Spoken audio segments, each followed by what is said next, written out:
Now, waiting to learn whether there will be a Senate hearing next week over a sexual assault allegation against the president's Supreme Court nominee. Remember that story? It's a big one today, still developing at this hour. Negotiations are said to be ongoing with the lawyer for the accuser, Christine Blasey Ford. This morning's original deadline of 10 a.m. has become the end of the day today, 10 p.m. we're hearing. She has agreed to talk under some pretty unusual conditions. Meanwhile, President Trump is calling out Christine Blasey Ford by name for the first time. Chief Congressional Correspondent Mike Emanuel on Capitol Hill, where things stand at this moment. It's been changing throughout the day. Good evening, Mike. No doubt, Brett. Good evening to you. A senior Republican source tells Fox details are coming soon. A bit of a tease there.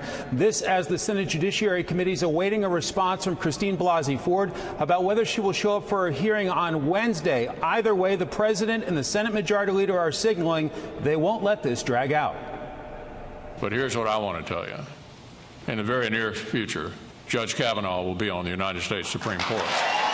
Majority Leader Mitch McConnell tried to reassure conservatives at the end of it all, they'll have the votes. A 10 a.m. deadline came and went, but the negotiations continued. Ford's legal team wanted a Thursday hearing with Kavanaugh testifying first and Judiciary members, not outside attorneys, asking questions. Committee sources say Kavanaugh first, and the demand that the committee subpoena Kavanaugh classmates are non-starters. Judiciary Republicans countered with a Wednesday hearing with a female attorney doing the questioning of both, and that Ford would go first. President Trump signaled last night he's running out of patience. To take a man like this and besmirch. Now, with that being said, let her have her say, and let's see how it all works out. But I don't think you can delay it any longer. Then today on Twitter, the president wrote, asking to see police reports. I have no doubt that if the attack on Dr. Ford was as bad as she says, charges would have been immediately filed with local law enforcement authorities by either her or her loving parents. I ask that she bring those filings forward so we can learn date, time, and place. I was appalled by the president's tweet. I thought that the president's tweet was completely inappropriate and wrong. Collins, a key GOP swing senator, says she's fine having hearings delayed a couple of days. Former Vice President Joe Biden, a former Judiciary chairman, said there should not be a vote if Professor Ford decides against testifying. And the California congresswoman who Professor Ford first approached was asked if she has regrets about the way Democrats handled her situation. Critical Republican senator is Alaska's Lisa Murkowski, who is under tremendous pressure from outside groups to vote no. She has been very, very quiet in recent days. Breaking news just in the last hour. Christine Blasey Ford's attorney making an 11th hour desperation play with the Senate Judiciary Committee. Just moments ago, she asked for yet another day for Dr. Ford to consider the committee's offer for her to testify this coming Wednesday. The response coming in just before 10 p.m. Eastern deadline tonight. Joining us now with reaction is John Yoo, former general counsel to the Senate Judiciary Committee. Former U.S. Attorney David Katz is with us, along with former federal prosecutor John Lauro. Let's start with John Lauro. John, for a lot of us who've been watching this over the last few days, we've been concerned about moving the goalposts. Yes. I believe the testimony was supposed to be on Monday, not Wednesday. Right. But so she was supposed to respond about appearing on Monday. I think they're negotiating about Wednesday. But nevertheless, the goalposts keep moving. It's a smart lawyer, I think, representing this accuser because she's pushing it into the last minute to get her client as much time, leeway as she can. But at what point does the committee's patience run thin here? I think they're just about there. She has to either put up or shut up. How much preparation time does she need to tell the truth?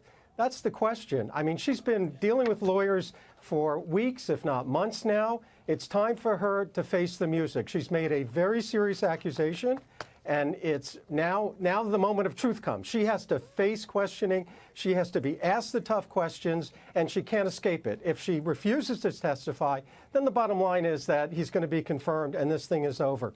But there's a legal expression for what her lawyer is doing, and that's jerking around. You know, every time they reach a point where there's an agreement, then all of a sudden, you know, as you say, the goalposts move, and that's just inappropriate.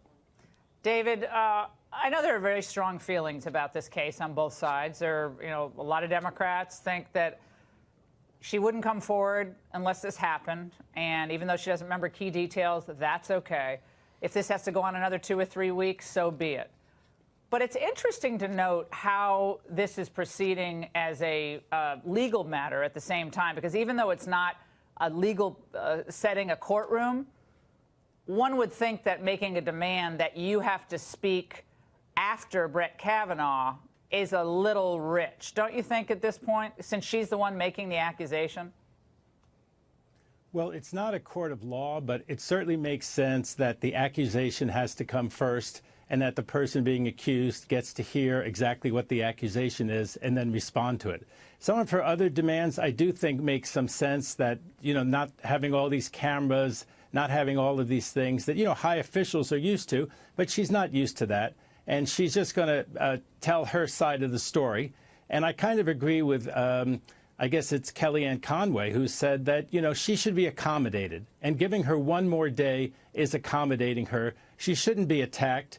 And I think Republicans would have a Pyrrhic victory, wouldn't they, if they ended up losing the House and Senate because they mistreated her instead of giving her one more day and hearing everyone's side of the story. Of course, I think they should also hear Mark Judge's side of the story, because, when you're a prosecutor, as I was, you always say, there's one more witness they could have called. Why didn't they call him? The defense has the power of subpoena. Let them call Mark Judge if Mark Judge is so important. But, here, the Democrats don't have the power to call Mark Judge. Well, the Democrats don't have the power to call him. Actually, David, that's not true. What the Democrats could have done, and John, you can react to this, what the Democrats could have done, they could have gone out and done their own investigation. They could have interviewed Mark Judge. They could have interviewed Patrick Smythe.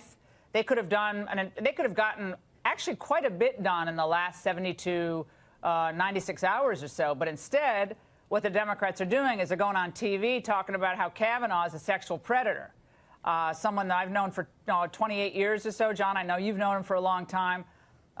Your reaction to this latest demand by the accuser's legal team?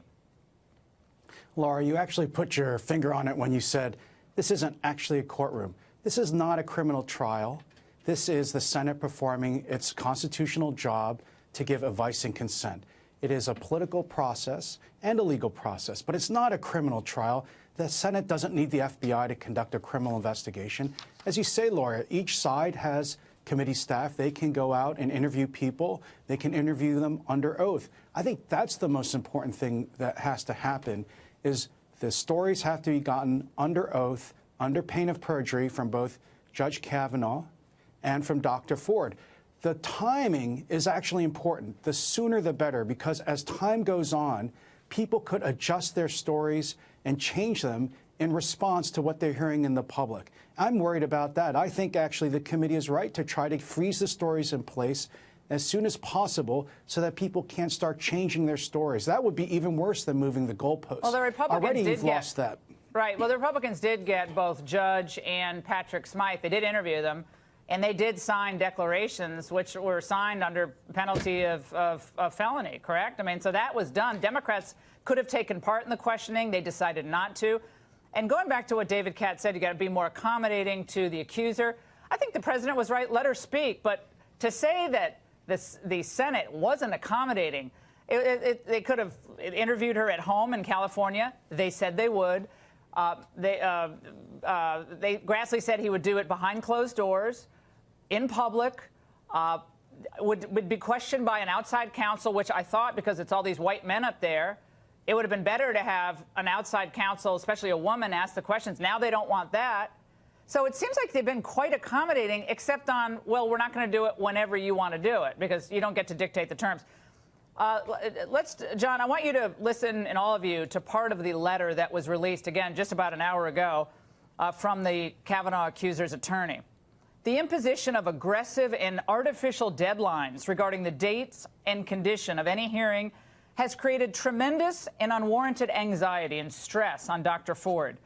Your cavalier treatment of a sexual assault survivor who has been doing her best to cooperate with the committee is completely inappropriate.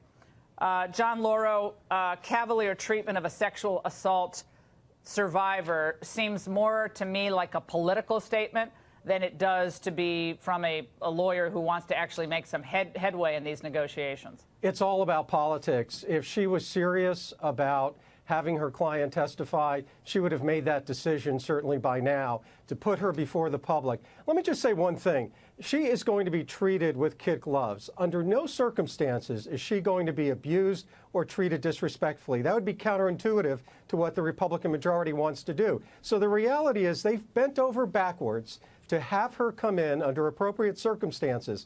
Let's remember one thing. An accuser does not get to call the shots. This is a process with deadlines. She's decided to come forward, and now she has to testify truthfully and honestly and face the music.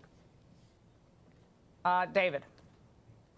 Well, I was a prosecutor. I've also defended people in the same situation as Judge Kavanaugh, who are faced with charges that seem absolutely unbelievable, and they're totally denied by my clients, and I've gotten not guilties. And there are rules of procedure in court. The rules are less clear in the Senate. My point is that the Republicans and the committee should not be seen as not giving her a fair shot, as not hearing her story, as not understanding that there's a very unreported crime, as Senator Collins has pointed out. And President Trump should treat her with respect at all times, including in his tweets.